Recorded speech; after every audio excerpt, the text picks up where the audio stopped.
আয়শা, আয়শা, দরজা খোল। আসছি। আয়শা।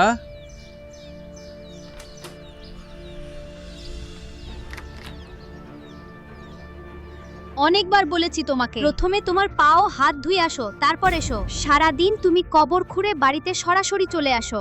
প্রিয়তমা, একদিন আমাদের সবাইকে এই কবরেই আশ্রয় নিতে হবে। এই কাজ ছেড়ে অন্য কোনো কাজ করো। আমিও তো নবাব সাহেবের বাড়িতে এত বছর ধরে কাজ করছি। আমি কিভাবে বাঁচব? আমাদের পূর্বপুরুষেরাও একই কাজ করেছেন, আমিও একই কাজ করব। তোমার সাথে কথা বলতে কেউ জিততে পারে না। আমি জল আনছি। এটা পানি নাও, আগে ধো, তারপর ঘরে ঢুকো। হুম।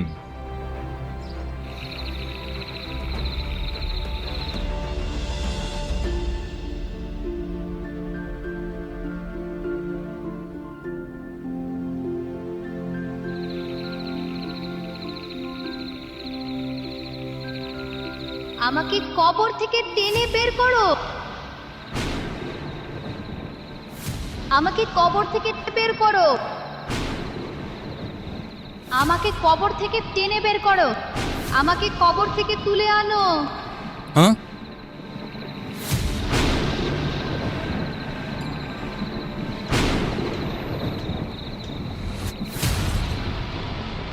আয়শা, আয়শা। কি? আমার অদ্ভুত স্বপ্ন হয়। আমাকে এক গ্লাস জল দিন। ঠিক আছে দেব।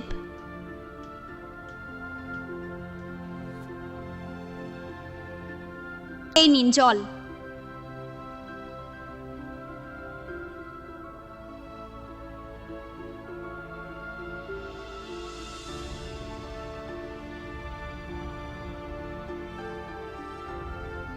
কিছু হয়নি, আল্লাহর নাম নিয়ে ঘুমাও।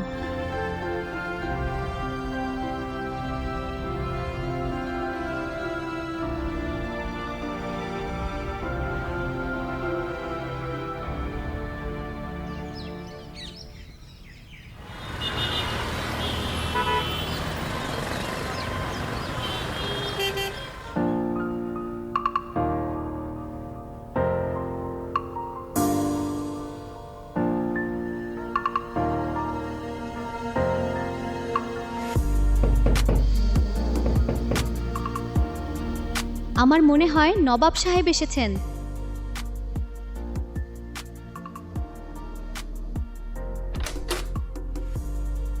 আসসালামু আলাইকুম নবাব সাহেব। ওয়ালাইকুম আসসালাম। আমাদের ছোট্ট বাড়িতে আসুন। অনুগ্রহ।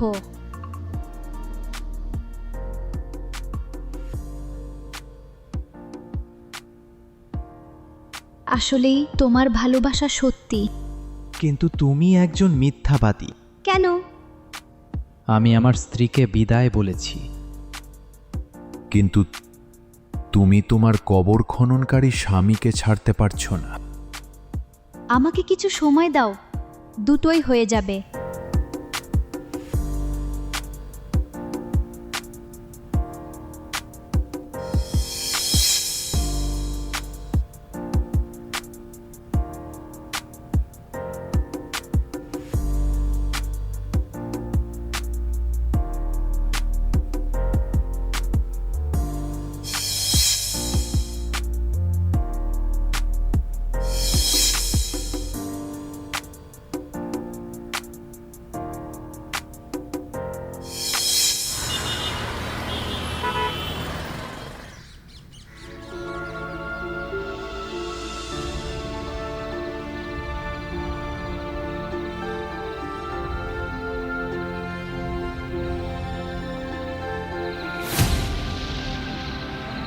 আমাকে কবর থেকে টেনে বের করো। আমাকে কবরে থেকে টেনে বের করো। আমাকে কবর থেকে টেনে বের করো। কবর থেকে আমাকে টেনে বের কর। আমাকে কবর থেকে টেনে বের করো। আমাকে কবর থেকে টেনে বের কর।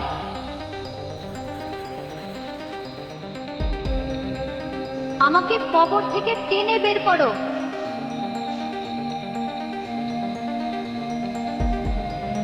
কবর থেকে আমাকে টেনে বের করো।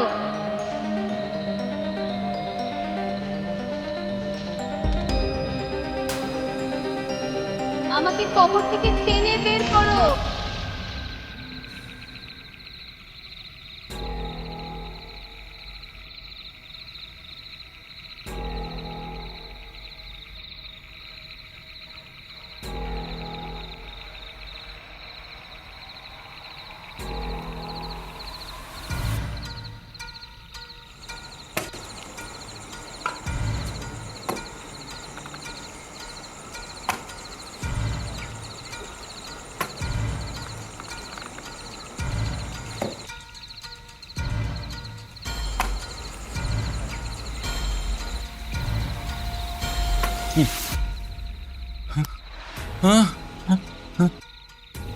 তুমি তুমি আমাকে কবর থেকে বের করতে বলেছিলে।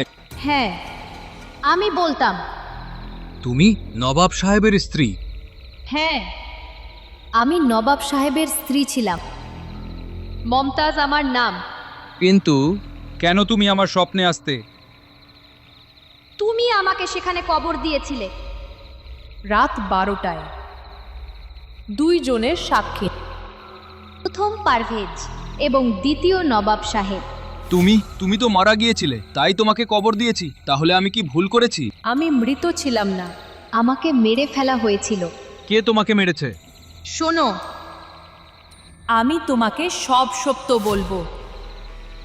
আমার গল্প শোনার পর তোমার আত্মা কাঁপবে। আমার গল্পে আপনার শরীফ হায়াতও এতে অন্তর্ভুক্ত। শোনো এখন।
নবাব সাহেব, আমাকে ছেড়ে দিন। কেউ আসতে পারে। কেউ আসবে না আমার প্রিয়তমা।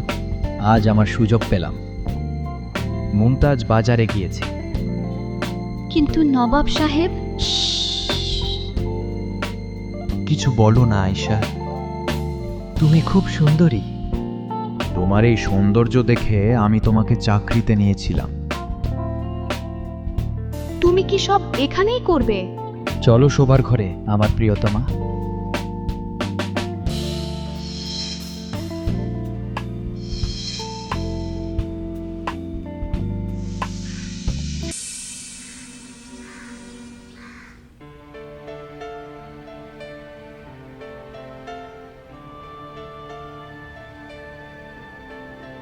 নওয়াব সাহেব, আপেল খান। প্রিয়তমা, তুমি আমাকে কতটা যত্ন করো। এসো, বসো।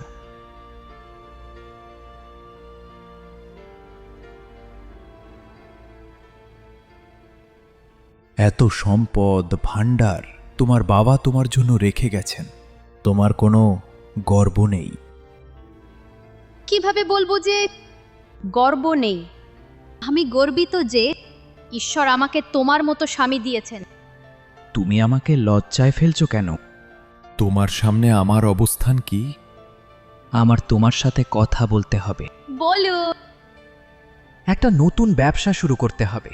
যদি আপনি রাজি হন তবে কি আমরা কাছাকাছি চক জমি বিক্রি করতে পারি? তুমি কি বলছো? ওই জমি তো পূর্বপুরুষদের স্মারক। আমরা একেবারেই বিক্রি করতে পারি না। প্রিয় শোনো, এখন যথেষ্ট। আমার সাথে এটা নিয়ে আবার কথা বলো না।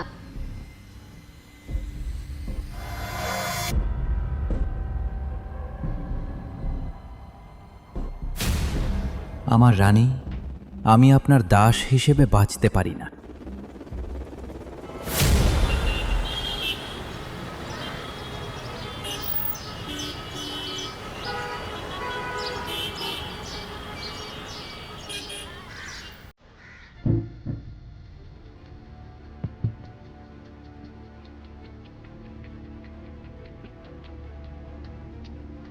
আসসালামু আলাইকুম নবাব সাহেব। ওয়ালাইকুম সালাম। সব ঠিক আছে তো? হ্যাঁ, সব ভালো আল্লাহর রহমতে। অনুগ্রহ করে।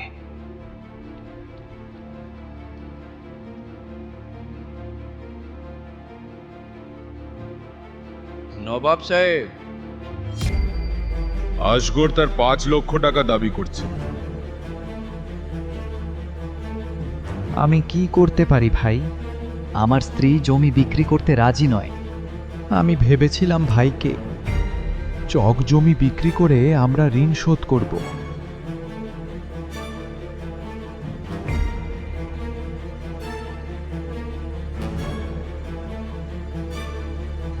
নবাব সাহেব, আসগর খুবই নিষ্ঠুর একজন মানুষ। যদি তুমি তার টাকা যত তাড়াতাড়ি সম্ভব ফেরত না দাও, তবে সে যে কোনো কিছু করতে পারে।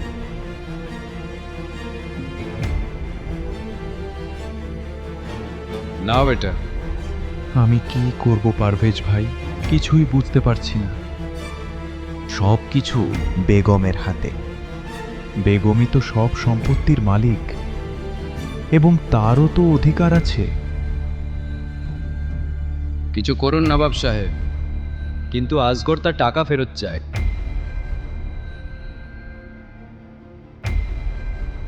এখন একটাই সমাধান আছে।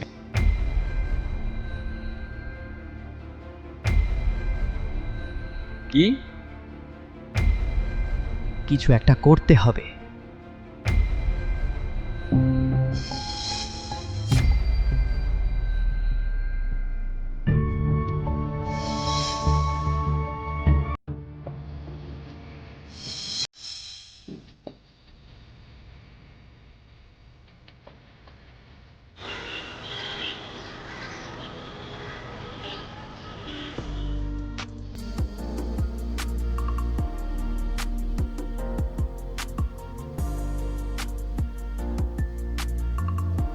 তোমার প্রিয়তমার মধ্যে যে আনন্দ আছে তা বেগমের মধ্যে নেই। আমার কি আছে? তোমার শরীরে এক ধরনের মাদকতা আছে। তুমি কি পুরো সময় দাম নির্ধারণেই নষ্ট করবে? আমি আশা করি বেগম আসবে না। বেগম আদালতে গেছেন, জমির কাগজপত্রের সাথে সম্পর্কিত। সারাদিন ফ্রি আছি, আমরা একসাথে মজা করতে পারি। আমি সারা জীবন তোমার বাহু ধরে থাকতে প্রস্তুত। কিন্তু বেগম, সেটাও ব্যবস্থা করা হবে। আমাদের মাঝে কোনো দেয়াল থাকবে না। যদি তুমি আমার সাথে থাকো তবে তোমাকে সোনা এবং রূপা দিয়ে আদর করা হবে, কিন্তু তোমার গোরখৎকের কি হবে? তুমি বেগমের যত্ন নাও আর আমি চামানের। এটাই হবে প্রিয়তমা। আমার কাছে আসো এবং তোমার সুগন্ধি আমাকে শুকতে দাও।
বলুন নবাব সাহেব।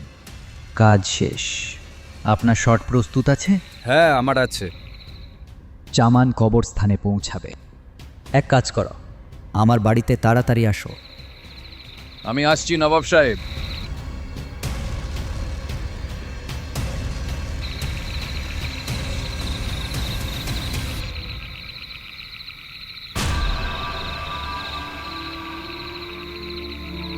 আর তারপর পারভেজ আর নবাব আমার দেহ কবরস্থানে নিয়ে গেল এবং আপনি তা কবর দিলেন। আমার দুঃখিত, আমি খুব বড় ভুল করেছি। এতে আপনার কি দোষ? এটা তোমার কাজ। আমি আয়েশাকে জীবিত রাখবো না। আমি তাকে কত ভালোবাসি, আর সে আমাকে প্রতারণা করেছে। আমি তাদের দুজনকে শাস্তি দেব, নিজের হাতে শাস্তি দেব। চমন, তুমি জানো তুমি সারাদিন কবরস্থানে থাকো। আর সেখানে তোমার স্ত্রী আয়েশা আর নওয়াব কখনো আমার বাড়িতে আর কখনো তোমার বাড়িতে। তুমি এখানে কবরস্থানে কবর খুঁড়ছো এবং সে খোঁড়ে তোমার কবর।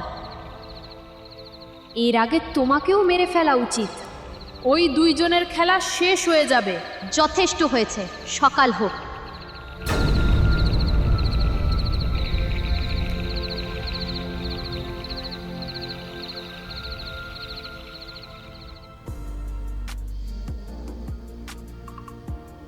এখন আমরা মমতাজ থেকে মুক্ত।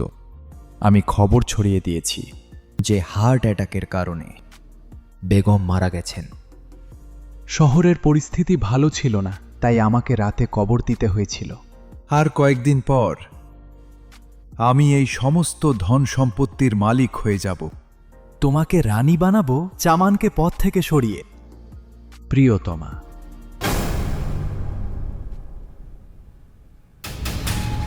তুমি মুমতাজ? তুমি হ্যাঁ, আমি। তুমি তুমি তুমি মরে গিয়েছিলে? হ্যাঁ, এবার তোমার পালা। আমাকে ক্ষমা করো, আমাকে ক্ষমা করো। আমি একটি মহাপাপ করেছি। শুধুমাত্র একটি শর্তে। আমি যা বলবেন তাই করব। আয়েশার খুন, কি? না হলে তুমি মরার জন্য তৈরি হও। ঠিক আছে, ঠিক আছে, আমি ওকে মেরে ফেলবো। ঠিক আছে, আয়েশা আসছে, আমিও এখানে আছি। আমি সব কিছু নিজের চোখে দেখব। আমি আয়েশাকে মেরেছি। তোমাকে ছেড়ে তোমাকে ছাড়বো? তোমার মতো শয়তানের বেঁচে থাকার কোনো অধিকার নেই। হারামজাদা, হারামজাদা।